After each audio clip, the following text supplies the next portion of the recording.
வெற்றினின் உன் பாதத்தை வெற்றியை தரும் திருச்செந்தூர் வேலவா நீயே துணை. அற்புத கீர்த்தி வேண்டேன், ஆனந்த வாழ்க்கை வேண்டேன், நற்பொருள் குவிதல் வேண்டேன், நலமெல்லாம் பெருக வேண்டேன். கற்பக மூர்த்தி தெய்வ களஞ்சிய திருக்கை சென்று பொற்பாதம் பணிந்து பரப்ப எல்லை கண்ட உண்மை. நம் ஜோதிட சொந்தங்கள் அனைவருக்கும் வணக்கம். இது ஸ்ரீ செந்தூரா ஜோதிடம். வாழிய நலம், வாழ்க வளமுடன், வளர்க நிறைவுடன். நம்ம ஸ்ரீ செந்தூரா ஜோதிடம் யூடியூப் சேனலில் தினமொரு தகவல்கள், ஆன்மீக தகவல்கள், ஜோதிடம் சம்மந்தப்பட்ட பதிவுகள், ஜாதக அலசல்கள் அப்படின்னு நிறைய விஷயங்கள் பார்த்துட்டு வரோம். அந்த வகையில் இன்றைக்கி நம்ம பார்க்க போகிறது ஒரு ஜாதக அலசல் தான். இது ரொம்ப வருத்தமான ஜாதகம். அந்த பெண்ணுக்கு, இது பெண் ஜாதகம், 27 வருடம் முடிஞ்சு 11 மாதம் 19 நாள் ஆகுது.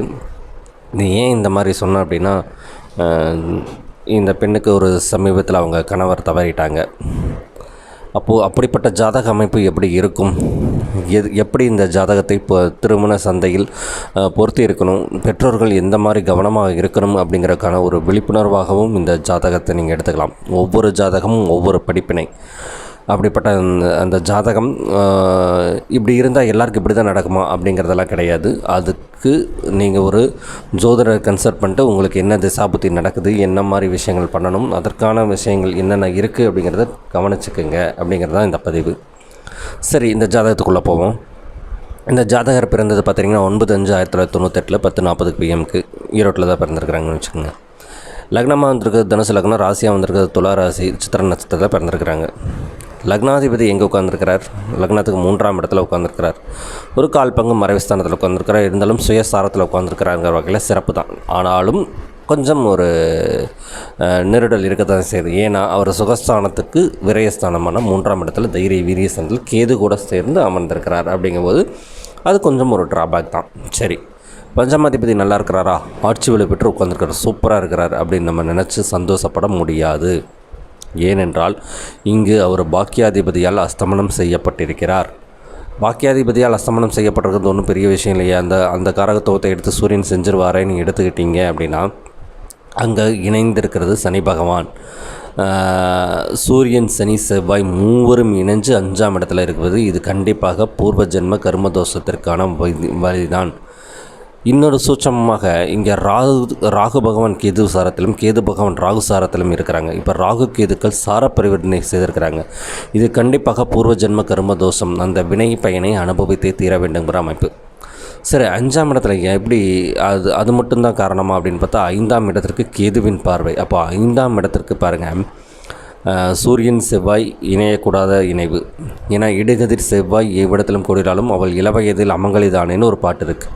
அப்போ அந்த சூரியன் செவ்வாய் இணைஞ்சு 5ஆம் இடத்துல அந்த சூரியன் செவ்வாயை அஸ்தமனம் செய்து வச்சிருப்பது ஒரு குற்றம். சூரியன் சனியும் இணையக்கூடாது. அதுவும் அந்த 5ஆம் இடத்துல இணைவது அங்கும் ஒரு தவறு இருக்குது. செவ்வாய் சனி இணையக்கூடாது. அந்த 3 கிரகங்களையும் அந்த 5ஆம் இடத்தில் இணைஞ்சது பெரிய குற்றமாக. அதாவது குற்றம்னா இந்த திருமண வாழ்க்கையை பொறுத்த வரைக்கும் தான். நீங்கள் பொருளாதாரத்துக்கெல்லாம் இதை எடுத்துகிட்டு போனீங்கன்னா இந்த கிரக காம்பினேஷன் சப்போர்ட் ஜாஸ்தியாக இருக்கும். ஏன்னா பௌர்ணமி சந்திரன் ஒளியில் இருக்கிறாங்க, அங்கே சனி பகவான் வந்து நீசபங்க ராஜயோகத்தில் இருக்காங்க. அப்போ பொருளாதாரங்கிற விஷயம் ஒன்றும் பிரச்சனை இல்லை, டாப்பில் கொடுத்துருவாங்க, அது பிரச்சனை கிடையாது. ஆனால் திருமண வாழ்க்கையை மட்டும்தான் நம்ம இங்கே கவனிக்க வேண்டியது. அதனால் இந்த காம்போவை வச்சு கன்வின்ஸ் பண்ணிக்காதீங்க. சரி, குடும்பத்தை அமைச்சு தர வேண்டியவர் யார் அப்படின்னு பார்த்தீங்கன்னா சனி பகவான் தான். அவர் எங்கே உட்காந்துருக்கிறாரு? 5ஆம் இடத்துல. யாரோட சாரத்தில்? கேதுவின் சாரத்தில், கேதுவின் பார்வையில். அப்போ இங்கேயே ஒரு நெருடல் தட்டி இருக்கணும். சரி, 2ஆம் இடத்துல யார் உட்காந்துருக்காங்கன்னு பார்த்தா மாந்தி பகவான் உட்காந்துருக்கிறார். அதுவும் இங்கே ஒரு ட்ராபேக்காக தான் இருக்குது. 2வது மகர வீடுங்கும்போது அது முதலை கண்ணீர் வலிக்கக்கூடிய வீடு. ஸோ அப்போ 2ஆம் இடம் இங்கே வலு குறைஞ்சிருக்குங்கிறது இதிலேயே நம்ம தெரிஞ்சுக்க முடியுது. சரி, களத்திரத்தை அமைச்சு தர வேண்டியவர் யார்?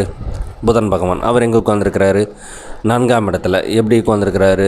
யார் கூட? உச்சம் பெற்ற சுக்கிரனோட உட்காந்துருக்கிறார். இது சந்தோஷமா அப்படின்னு கேட்டால் சந்தோஷம் இல்லை.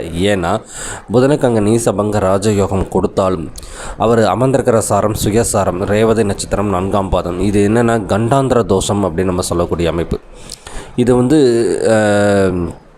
என்னென்னா புதன் வந்து இங்கிட்டா அங்கிட்டா அப்படிங்கிற அந்த ரேவதி 4ஆம் பாதத்தில் இருப்பார், வர்க்கோத்தம பலம் பெற்றிருப்பார். நீசபங்க ராஜயோகம்ங்கிறது சரிதான். ஆனால் உபயலக்கணத்திற்கு பாதகாதிபதியான புதன் வலுக்கக்கூடாது இல்லையா? அப்போ இங்கே புதன் வந்து வலுத்து நிற்கிறார் அப்படின்னு தான் எடுத்துருக்கோம். அப்போ இங்கே வந்து களத்தஸ்தானம் பாதிக்கப்பட்டிருக்கு, நசுக்கு உள்ளாக்கப்பட்டிருக்கு அப்படிங்கிறத நம்ம இங்கே புரிஞ்சுக்க வேண்டிய பாயிண்ட். அப்படிங்கிற அமைப்பில் அப்போ 7ஆம் இடம் வலுவான ஜாதகத்தை நம்ம எடுத்துருக்கணும். ஸோ அப்போது குடும்பஸ்தானமும் வலு குறைஞ்சு 7ஆம் இடம் வலு ஜாஸ்தினா ஏன்னா பாவக வலு, அதாவது என்ன சொல்கிறது, பாவம் அதிகமாக சேர்ந்திருக்கக்கூடிய வலு. ஸோ அதாவது பாவம் புண்ணியம்னு சொல்கிறோம் இல்லைங்களா, அந்த பாவம் அப்படிங்கிற அமைப்பில் புரிஞ்சுக்கிட்டிங்கன்னா கொஞ்சம் ஈஸியாக இருக்கும். இங்கே 2ஆம் இடம் புண்ணியம் குறைஞ்சும் 7ஆம் இடம் புண்ணியம் குறைஞ்சிருக்கு அப்படின்னு எடுத்துக்கிட்டிங்கன்னு வச்சுக்கோங்களேன். அப்போ இந்த ஜாதகத்திற்கு எப்படிப்பட்ட ஜாதகத்தை இணைத்திருக்க வேண்டும்ங்கிறது இங்கே ஒரு கணக்கு. சரி, இது மட்டும்தான் காரணமா அப்படின்னு பார்த்தீங்கன்னா இல்லை. இங்கே சுக்கிரன் உச்சமாக உட்காந்துருக்கிறார், திக்பலத்தில் இருக்கிறார் அப்படின்னு சந்தோஷப்பட முடியாது. ஏன்னா அவர் 6ஆம் இடத்திற்கு ஆதிபத்தியம் பெற்றவர், 11ஆம் இடத்து ஆதிபத்தியம் பெற்றவர், 7ஆம் அதிபதியோட சேர்ந்திருக்கிறார். இங்கே 7, 11ஆம் அதிபதிகள் இணைஞ்சு 4ஆம் இடத்துல இருக்கிறாங்க.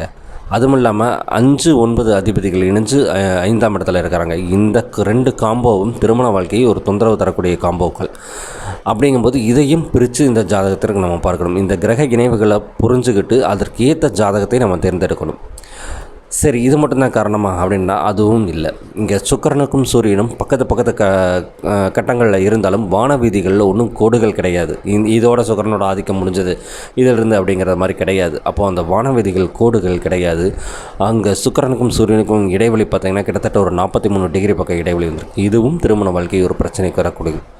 சரி, இத்தனை பிரச்சனைகள் இருந்தால் சரியாயிருமா அப்படின்னு பார்த்தீங்கன்னா இங்கே நடக்கிற திசை என்னன்னு பாருங்கள். லக்னாதிபதியான திசை குருவோட திசை தான் நடக்குது. எங்கேருந்து முயற்சி ஸ்தானத்திலேருந்து நடக்குது. இது திருமணத்தை கொடுக்குமா அப்படின்னு கேட்டால் திருமணத்தை கொடுப்பதற்கு ஏதுவான காலமானு கேட்டால் இல்லைன்னு தான் சொல்லணும். ஏன் அப்படின்னா இந்த மாதிரி ஜாதகங்கள் அமையப்பெற்றவங்க கிட்டத்தட்ட ஒரு 30 நெருங்கும் இருக்கும்போது கொஞ்சம் சிறப்பாக இருக்கும். இல்லை அப்படின்னா இதற்கு ஏற்ற ஜாதக இணைவு வரும் முறையாவது காத்திருக்கணும்.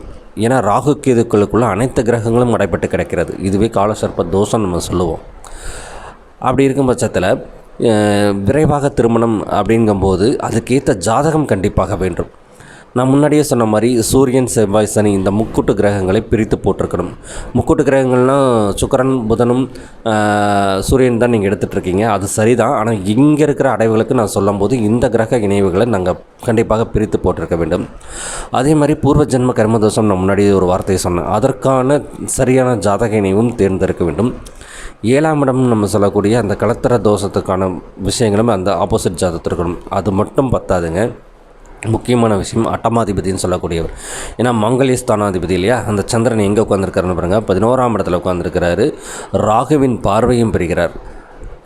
குரு பார்வை இருக்கே அப்படின்னா குரு கேது கூட தான் உட்காந்துருக்கிறாரு. அந்த சந்திரன் பௌர்ணமி சந்திரனாக இருந்தாலும் அந்த சந்திரனுக்கு கேதுவோடு இணைந்த குருவின் பார்வை, ராகுவின் பார்வை, சூரியன், சனி, செவ்வாய் அங்கே 3, 2, 5, 6 கிரகங்களின் பார்வை இங்கே சந்திரனுக்கு விலகும்போது அந்த பௌர்ணமி சந்திரன் மன வாழ்க்கைக்கு தான் தொந்தரவை தரக்கூடிய இடத்துல உட்காந்துருக்கிறார்.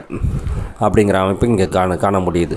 ஸோ இத்தனை அமைப்புகள் இந்த ஜாதகத்தில் இருக்கும்போது இதற்கு நடக்கும் திசை அதுக்கு தூபம் போடும்போது போல் வரும்போது, ஏன்னா 7ஆம் இடத்திற்கு பாக்கியத்தில் தான் இருக்காரார் அப்படின்னு நம்ம சந்தோஷப்பட முடியாது. ஏன்னா உபய இலக்கணத்திற்கு குரு வலுக்கக்கூடாதுன்னு நம்ம முன்னாடியே சொல்லியிருந்தோம் இல்லைங்களா. அப்போ அந்த குரு வலுத்திருந்து இந்த திசை நடத்தும் போது திசை தோஷமும் கண்டிப்பாக இந்த ஜாதகத்திற்கு பார்த்துருக்க வேண்டும். சரி, இப்போ இங்கே பாருங்கள், கோச்சார் அடிப்பில் அப்படியே பொருத்தி பாருங்கள். இங்கே ராகு கேதுக்கள் பிடியில் ராகு கேதுக்கள் மேலேயே ராகு கேதுக்கள் கோச்சாரம் இருக்கும்போது அது ஒரு விஷயமும் ஒரு ட்ராபேக். பத்தாவதுக்கு புதன், சுக்கிரன் அவங்க மேலே சனி பகவான் ட்ராவல் பண்ணிகிட்ருக்கிறார். அதுவும் ஒரு விஷயம். அடுத்தது சனி, சூரியன், செவ்வாய், சனி அந்த காம்போக்குள்ளே போகிறார்.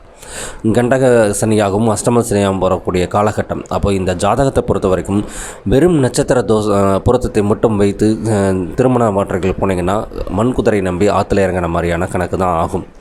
அப்போ இந்த ஜாதகத்திற்கு திருமண பொருத்தத்திற்கு பார்க்கும்போது நட்சத்திர பொருத்தம் பார்க்கணும், கிரக தோஷத்திற்கான தோஷ சாமியம் பார்க்கணும், கிரக வலிமைகளுக்கு உண்டான பொருத்தங்கள் பார்க்கணும், கட்ட பொருத்தத்திற்கு பார்க்கணும், திசைக்கு பார்க்கணும், கோட்சாத்திற்கு பார்க்கணும். ஆக இத்தனை விஷயங்களில் இந்த ஜாதகத்தை அலசி எடுத்து நீங்கள் பார்த்தீங்கன்னால் மட்டும்தான் இது திருமண சந்தையில் விளைவாகக்கூடிய அமைப்பாக இருக்கும். இல்லை என்றால் இது இந்த மாதிரியான ஒரு கிரக அமைவுகளில் நின்று வாழ்க்கையை கொஞ்சம் விழுந்து எந்திரிச்சு போகக்கூடிய அமைப்பில் கொடுக்கும். அப்போ 2வது திருமணத்தை நோக்கி இவங்க போகிறாங்க அப்படின்னா தவறில்லை. ஏன்னா சமுதாயத்தின் காலம் 27 வயது தான் ஆகுது, கண்டிப்பாக போகணும். ஆனால் 2வது திருமணத்திற்கு போகும்போதும் கவனமாக போகணும். வெறும் நட்சத்திர பொருத்தத்தை மட்டும் நம்பி போய் பெற்றோர்கள் ஏமாந்துட வேண்டாம். கிரக பொருத்தம், கட்ட பொருத்தம், திசை தோஷம் மறுபடியும் எல்லாம் கலந்து இந்த ஜாதகத்திற்கு நீங்கள் எடுத்துகிட்டு போயிட்டீங்கன்னா இந்த திருமண வாழ்க்கை கொஞ்சம் நிலைப்பற்று ஓடுங்கிறது என்னுடைய சிறு கருத்து. இது வருத்தமான ஜாதகம் தான், ஆனாலும் படிப்பினைக்கும் நமக்கான விஷயங்களை தெரிஞ்சு கொள்வதற்கான இந்த ஜாதகமாக இருக்குங்கிறது நான் நம்புகிறேன். இது ஸ்ரீ செந்தூராஜ் ஜோதிடம். இதுவரைக்கும் நம்ம ஸ்ரீ செந்தூராஜ் ஜோதிடம் யூடியூப் சேனல் சப்ஸ்கிரைப் செய்த அனைத்து நல்ல உள்ளங்களுக்கும் நன்றி. இனி செய்யப்போகும் அனைத்து நல்ல உள்ளங்களுக்கும் நன்றிகளும் வணக்கங்களும் வாழ்த்துக்களும். ஏதேனும் சந்தேகம் இருந்தால் கேளுங்க. எனக்கு சந்தர்ப்பம் கிடைக்கும்போது, நேரம் கிடைக்கும்போது நிச்சயமாக பலன் தருகிறேன். நன்றி, வணக்கம், வாழ்க வளமுடன். இது ஸ்ரீ செந்தூராஜ் ஜோதிடம்.